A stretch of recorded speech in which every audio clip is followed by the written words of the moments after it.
Evening. Okay, good evening, and good to have Steve Wood with us here this evening. I would like to begin in the name of God, and I would like to begin by introducing our guest today, Pastor and Chaplain Steve Wood.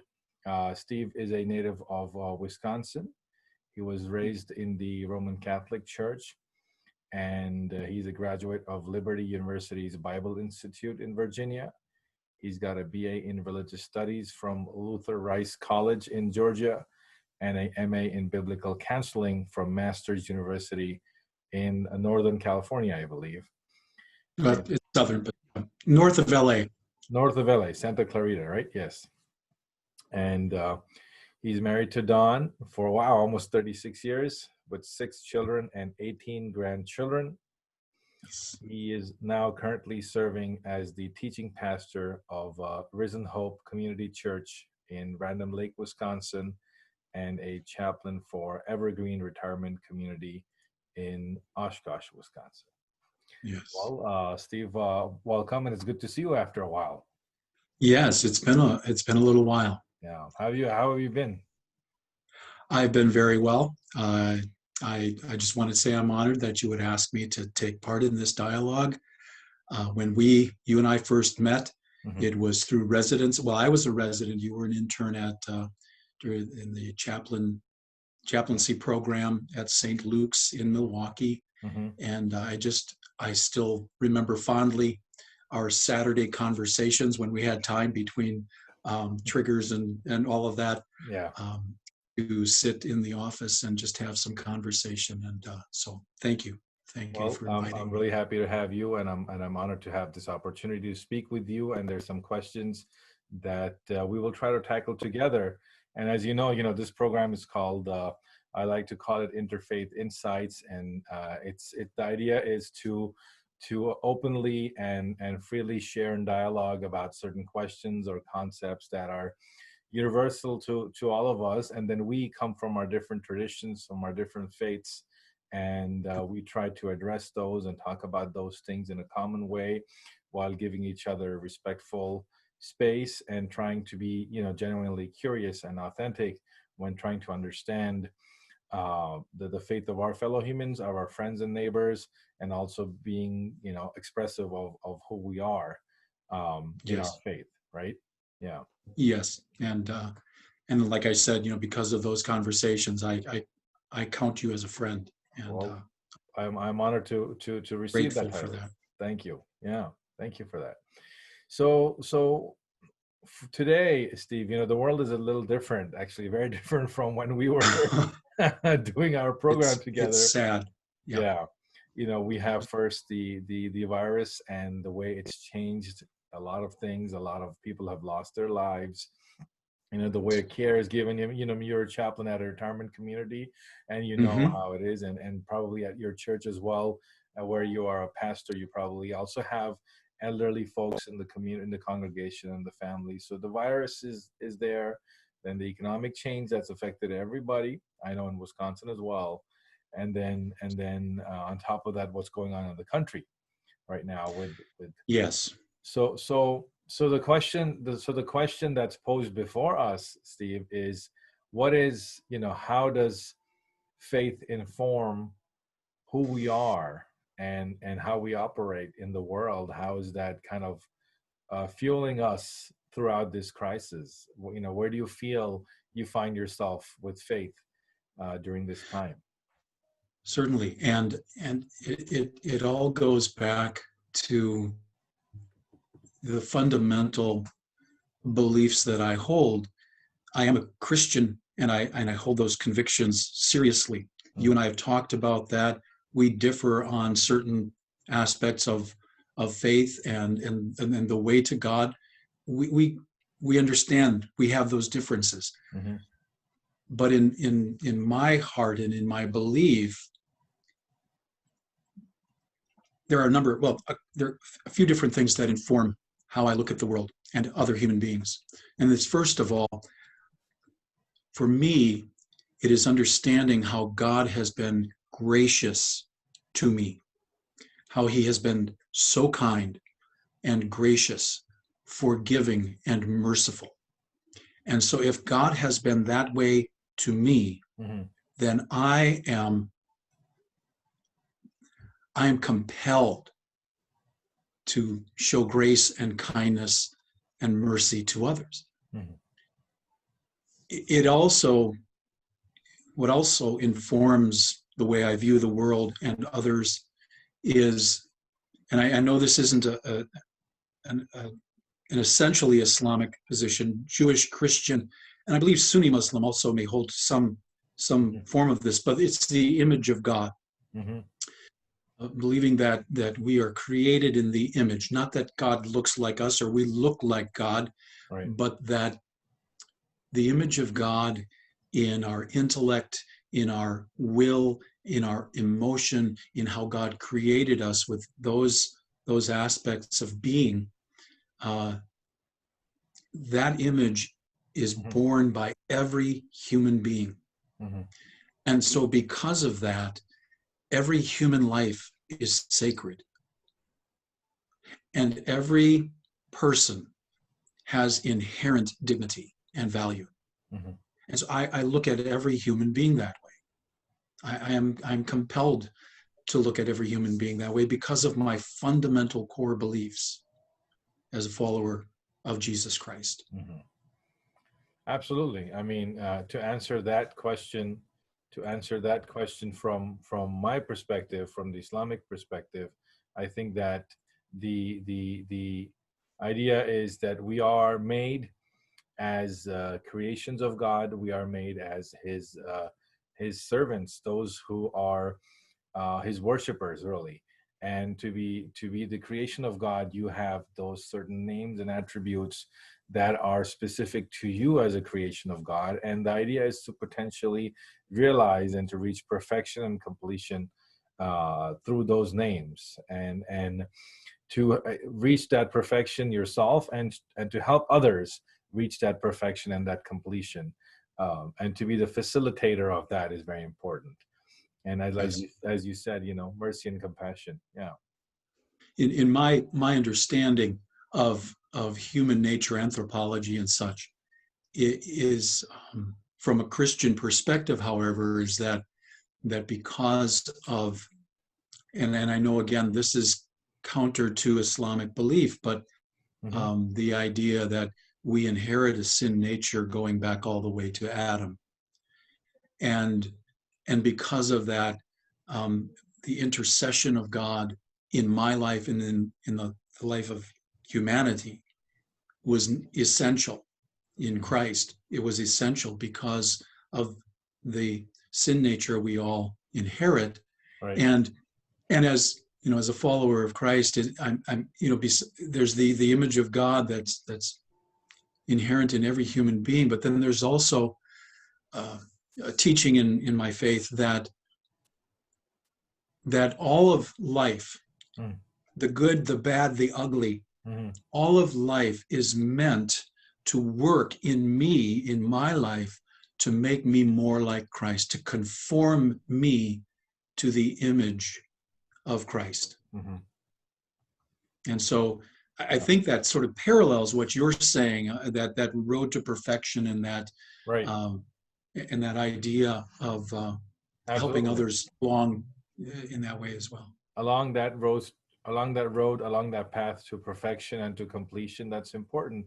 But another question is that how do we make that faith a source of strength? And I thought about this question that we have is because a lot of people during these times, during these crises, no matter if they're Christian or Muslim or any other faith, they find themselves weak. They find themselves, I'm sure you encounter this, they find themselves questioning their faith, or being in a place where all that they thought they knew doesn't make sense anymore.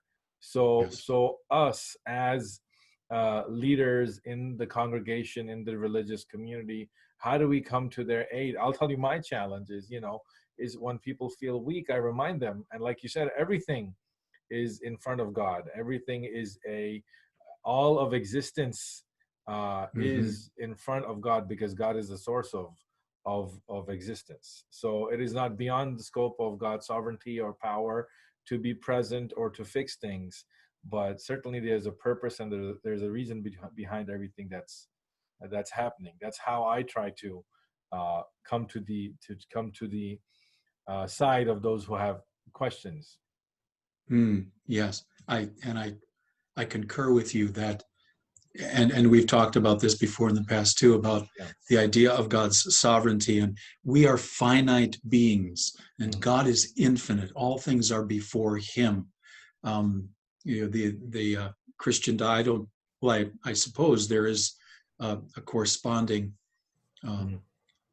doctrine within Islam of God's omnipresence. Yes. The idea that He is present everywhere. There is no place in all of creation, in all the universe, that God is not present, and that is not before Him. There's no hiding places. Yes. And but knowing that He ultimately is sovereign and in control, and then again, relying on the teaching that all things are working for my good. They're working to make me more like Christ. And for the Apostle Paul had said, to live is Christ, and to die is gain. And the idea there, of course, is that you look at the life of Christ. He suffered, he was persecuted, he was ridiculed, and so as his follower, I might expect that. I shouldn't be surprised by that. St. Peter said, don't be surprised when these things happen to you. Right. And so, but then to die is gain. Well, that's the ultimate reward. Isn't death, but it's in death in this life is only a gateway to the eternal. Yeah. And so, yes, to live is Christ, to die is gain, and to right. inherit the kingdom. Yes. So yes, I mean, Islam, certainly there's parallels that God has said in the Quran, that do people think that we have created them and they will not be tested or they will not be tried for their belief and for their life here. And certainly death is a passage to the next world, and in the next world, human beings from all backgrounds, all beliefs, simply because of their existence as human beings, will have the opportunity to reap the benefits of their actions and beliefs. And whatever they have done, right, they will face, because God is just, and that justice means that we are compelled to face the results of the actions that we did in this world. And certainly it is right belief and right action that leads us to the path of salvation. So certainly there are these similarities within these Abrahamic faiths that we share. Yes, there are similarities, with the one caveat, though, that again, by conviction, I believe that myself, I am a fallen human being. I mess up regularly. I sin, and it is only because of God's grace, His unmerited favor. I don't deserve His mercy. I don't deserve His kindness to me. I do nothing to earn it. It was all earned for me through Christ, who went to the cross. Now I know that that's also a point of contention between you and I, and within Islam and Christianity. Right. Who went to the cross, who didn't, and so on. Right, and also original sin is not present in Islam, right? That's true. Every child, everything is created upon a pure nature, because God, as a creator, created a perfect creation. At the same time, the son does not inherit from the father the sins, right? So we do not inherit within Islamic logic the sin of Adam, but certainly the nature of being flawed is present, because the word for human is insan, which comes possibly from the word for neglectfulness. So we are constantly in a state of being neglectful of God's presence, or being in God's presence. So sin is being distant from God, and sin is being distant from the presence of God, simply because we neglect and we choose not to pay attention to or be aware of, which is piety, of God's presence, and then do something. Um, Yes. so that is the concept of sin. Yeah. I love how you put that, and it just, again, it all goes back to what we were talking about originally, and how do we get along in this world Mm-hmm. despite our differences, Right. in spite of the differences of understanding that we have. There is, and there's a place in the Bible, in the New Testament, that says all have sinned and Yeah. fall short of the glory of God. And when in Christian theology, we believe that we were created to glorify God. Mm-hmm. That was our purpose in being created, was to glorify him. However, because of our flaws, as you put it, we fall short, and we do things that do not glorify him. Mm-hmm.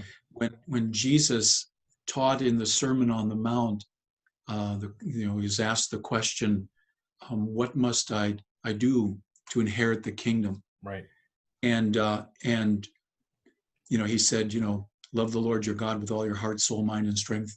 Love your neighbor as yourself. And throughout the New Testament, that is taken up by the apostles as what is called the law of Christ, the royal law. And in that parable that he taught, teaching that my neighbor, Mm-hmm. whom I am to love, my Mm-hmm. neighbor is any person with which my life intersects Yes. who has need. Absolutely. I am to love them. I am to show compassion to them. Exactly. I am to help them Mm-hmm. without questions. I mean, the story, I mean, you go deep into the story between, the man, the Jewish man who was on the road and was beaten by thieves, and the Samaritan that comes along and helps him. Yeah. I mean, that's just, we think about the racial divisions in our country today. Yes. Well, those were the racial divisions of that time. The Samaritans and the Jews just they despised one another. Yeah.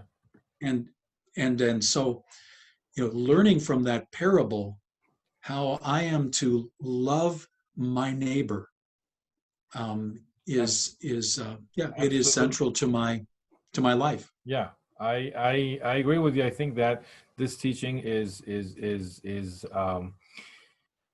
present in Christianity. This teaching is present in Islam as well. And in chapter number 9, God says, have mercy and have clemency for those people who even fought you, right? And delivered them to their places of safety. Right. So you should have, that compassion that you do not, once of certain people have been belligerent toward you, then you have to be, even for them, meaning for those people who are your peaceful neighbors and friends, then you are kind to them, you are generous to them, and then deliver them to their place of safety. And that's also mental safety, emotional safety, material safety. And these projects continue, and we continue to engage in these projects of bridge building and creating understanding Yes. and creating Yes. open dialogue, because I truly feel, and I know as you do, that this is the way to build a more harmonious and peaceful society. Yes, we are to live in peace. Yes. That we are to pray for that. We are taught in the New Testament to pray Mm, for all people in authority, so that we might live lives of peace. exactly.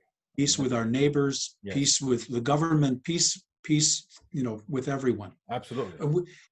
I'm reminded, though, and we both know this, that at times in history, there have been seasons, there have been periods of history where my faith has been hijacked by people who simply used it for earthly gain. Right. Same in Islam. I Yes. mean, we if we're honest, we have to say that there have been those times when others have hijacked the faith, and they have used it for wrong motives. Mm, But understanding that is, I think, important for us in order to get past that, and to I mean, I know I can trust you. I believe you are an honorable man. I know you to be an honorable man. It's not just a belief, but Right. it's something that I know Right. because I've had conversation with you, Right. and how important it is for us simply to have these dialogues Exactly. in order to be able to, in spite of our differences Exactly. and disagreements, Exactly. being able to appreciate one another, be curious about one another and one Absolutely. another's faith, and just appreciate each other as human beings. I agree with you. I think that the important thing is to create the space to be curious about the other person and not come with any kind of preconceived notions, because sadly, whatever the medium is, it also seeks to divide, and it also creates Mm. these barriers which you come in. And I'm glad that we have that understanding, and I appreciate you saying that about me. And I feel the same way, because if you're authentic in who you are and who you believe, then you're comfortable in that Mm. space. People of other faiths do not make you uncomfortable, do not make you agitated. And historically, people have hijacked everything, from faith to any Right. kind of authority. Sadly, humans have done Yeah, that. But yeah. Faith, politics, it's yeah, politics and religion, right? it's there. but The but two. that's really how we build bridges and understanding and Mhm. friendship, and just create dialogue. So there's understanding, and there are times of need we can be present and available to each other. That's the best thing. Yeah, absolutely. Great. Well, Steve, thank you so much. um, I really appreciate you coming on and sharing your thoughts and being present, and it's really nice to Thanks see for you after a inviting me. while. Thank you Yeah. so much. Yeah. I- And I hope we continue our conversations, and we continue talking, and we continue to build this relationship. Yeah. Yeah. Grace and peace to you, Sameer. Peace to you. Thank you so much, Steve. Thank you. Take care. Take care.